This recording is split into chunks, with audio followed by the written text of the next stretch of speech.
How nice is it to have a quarterback? That is something that the Titans can finally say after the hurdles of Vince Young and Jake Locker and going through Matt Hasselbeck and all the missteps, Zach Mettenberger. Marcus Mariota is the unquestioned leader of this team. He is unquestionably healthy heading into this season, which is great to see and to know. And that's not the case everywhere in the NFL by any means. The Browns today named Deshaun Kaiser their starting quarterback for week 3 of the preseason, making that trade for Brock Osweiler look all the more like a bust before he even plays a regular season game for Cleveland. The Bears, who are coming to town this weekend for the 3rd preseason game here. Mike Glennon, who they signed, I think it was $28 million, signed to come from Tampa, where he was the backup, to make him the guy, by the way, with no real effort to try to keep Jay Cutler in football. Mike Glennon became their guy, and then they drafted Mitch Trubisky 2nd overall after paying him all that much money. Well, Glennon's going to start on Sunday, but Trubisky's going to play, and he's going to play with the first team. And you could sense it already with the Chicago media after practice day talking about a quarterback controversy for the Bears. Tom Savage in Houston with the Texans. He's the starter. I'll put money on the fact that Deshaun Watson's going to be playing and probably going to be the starter when the Titans go down to Houston in week 4. I just do not believe in Tom Savage. And apparently the Jags finally don't believe in Blake Bortles, because they've named Chad Henne the starter for their 3rd preseason game tomorrow night against Carolina, which maybe signals the beginning of the end of the Bortles era in Jacksonville. That roster continues to get better, but I've said it for a while. As long as Blake Bortles is the starting quarterback of the Jaguars, the Jags have no chance. And maybe now they've kind of figured it out. Doug Marrone, the head coach there. New management, Tom Coughlin is the GM. Maybe they finally figured that out, because he will not start that all-important 3rd preseason game tomorrow night. So if you're the Titans, you look around the division and you look at Tom Savage in Houston, Blake Bortles now out, Chad Henne in Jacksonville, and Andrew Luck coming off major shoulder surgery with a rough-looking roster around him. You got to feel pretty darn good about the roster you have in place and the guys you've put around Marcus Mariota, who you believe is the next young, great quarterback in the National Football League. His numbers last year, over 3,400 yards, 26 touchdowns, just 9 interceptions. Those are the type of numbers that make you believe that he can lead you to really good things. And we talked to Marcus Mariota after practice today about his growth now in year 3 as a quarterback in the NFL. Marcus, going into your 3rd year, is there anything particularly that you've maybe set that you want to improve on? You've talked about footwork and a little bit more freedom you're getting at the line, but for you personally, is it, do you set numbers or comfort level, anything like that? For me, it's consistency. I want to play at a high level all year. I thought last season, for me personally, started a little slow. So I just want to start good, start on a high note, and just kind of keep it throughout the year. Going into your 3rd year, how much comfortable maybe everywhere are you feeling than even a year ago? Yeah, I feel a lot more comfortable. It just comes down to the day in and day out activities. You kind of know what to expect. You're in a situation where you're familiar with everything. It's the 2nd year into the offense. Doing all these things. So I think all in all, I think everyone in the locker room is getting more comfortable and understands the culture we're building. And for me, it's nice to be a part of that and to feel comfortable coming to work. Well, here's preseason game number 3. Presumably, you'll get your most playing time of the preseason. How eager are you for that?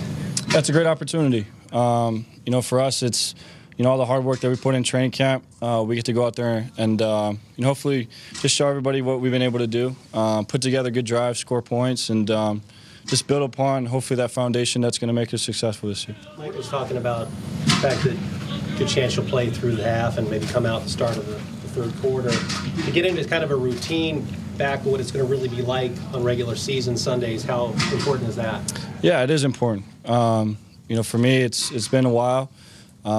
Really for all of us, it's been a while to play an entire half, play all the scenarios out, to play all the situations. So this weekend, it's a great opportunity for us kind of get ready and make sure we're comfortable going into week 1. What is it that you personally want to accomplish in this game? It's the same week in and week out. Score points. Build a rhythm as an offense. Don't turn over the ball, and just make the most of every single drive. Have you found it appears sometimes when things don't go well that you're off to the right in some way, shape, or form? Have you found anything there that you've worked on that would fix that? Do you think that there's periodically an issue thrown that way? Well, I think anytime I get inaccurate, it starts with my feet. And, those are things that I'm working on in practice, things that I worked on during the offseason. So, again, everything I kind of keep saying is consistency. If I can have solid footwork in the pocket, play in and play out, I think I can be accurate with the football and do what I need to do. Is it in any way more difficult to manage your footwork, or have you made more mistakes with your footwork when you're throwing to the right? Not necessarily. Honestly, if anything's inaccurate, you just kind of look back at the play and see what kind of went wrong. A lot of times it is footwork. So for me, this offseason, I did a lot of things to just kind of simplifying my footwork and making sure, every route concept, I have a certain footwork that I need to do, and, for me, it's work. How is it that you did that while coming back, from a pretty serious leg injury? Concentrate on your footwork. Well, I had to wait till I could do stuff physically, so I didn't do it right away. Really kind of was toward the end of the off season that I was able to kind of focus on my footwork. How's Tajay been, and how good is it to have him back, and how's he been last couple of days? It's great. It's great to have him back. I think he's a vital part of this offense. So for us to have him, going and build rhythm, build the chemistry that is needed for the season, I think is very important. What's it help you? I know you like to have Decker, like to have Corey, like to have other guys out there all the time, but to develop chemistry with all these receivers, how much has that helped you during the course of the last couple of weeks? I think it's critical. I think, throughout the season, it's a long year. Time in and time out, you're going to have to play with different guys, and that's just the nature of the game. So to be able to build the chemistry in training camp with every single receiver, I think is important. How's a guy like Harry done in this camp? A lot of new faces in that receiver room, and he's the guy who's been here for a little bit. How's he looked this camp to you? I think he's done a great job. He's brought along these young guys.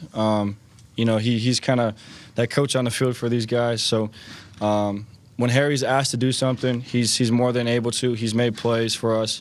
Going back to even the first preseason game, he caught a few balls, and I think to have a guy like him in the room, along with Eric, is huge for the young guys, and he's a very vital part of this team. He's pretty vocal and pretty competitive out here on the practice field. What's he like in the huddle? Same, and that's what for us. I think that's what drives us, and to have a guy like that, to push the guys around us to make everyone better is important. It really just kind of builds into our culture. Michael saying he expects to mark up to get some time. How important just getting some reps with him in a game-like situation is? How important is that going to be for you guys this week? Yeah, I think when you have a starter coming back, it's important that they get in the groove, get in the feel. Anytime you have every single guy out there on offense, it's huge because you have an opportunity to get better as a unit. So to have DeMarco back will be good for us, and we're looking forward to him to make some plays. We didn't talk to you, I guess, since the Eclipse Day on Monday. What do you remember about that day? It was the Eclipse was crazy, man. It was a pretty cool experience. Fun to be a part of it, with the guys. Nothing I've ever seen in my life. So to be able to spend it with these guys and to enjoy it here was a lot of fun. It was a cool experience. Marcus, it's been said that more's been put on your plate this year. What's the biggest thing that you think has been added?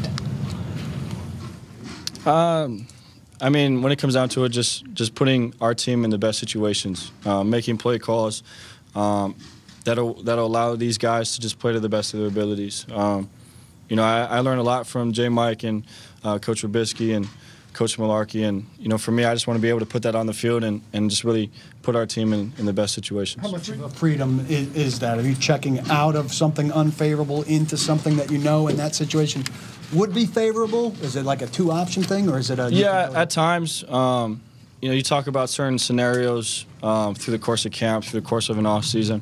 What certain runs or what certain passes work against certain coverages and fronts, and if you get this certain look, maybe this is something that you can get to. So those are all things that we talk, throughout the offseason, through this camp time. And, for me, I'm very lucky. I'm able to learn from these guys. And they've really made it easy for me to go out there on the field and to do that. You have the freedom to make that change anytime, most of the time, some of the time?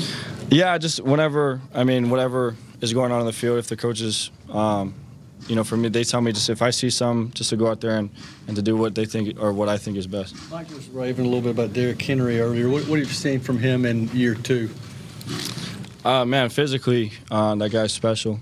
I think he comes to practice, puts in their effort, puts in the hard work that's needed.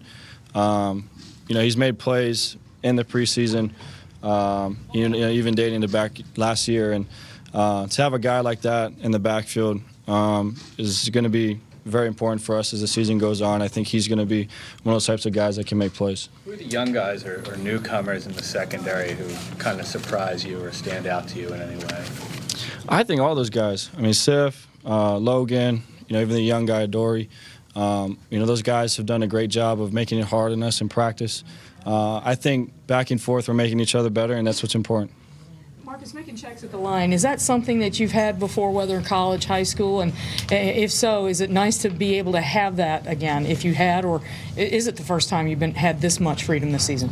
I did a little bit of it in college. I think as you go through the system, the offensive system, and as you get more comfortable with it, it starts to open up a little more. So, for me, I think to be able to have the opportunity to go out on the field and be able to put the team hopefully in the best situations, I think it's great. And it's a great learning tool for me to do it even on the practice field, so that when it does come down to crunch time and I do have to make a certain call or a certain check, I'm able to do it.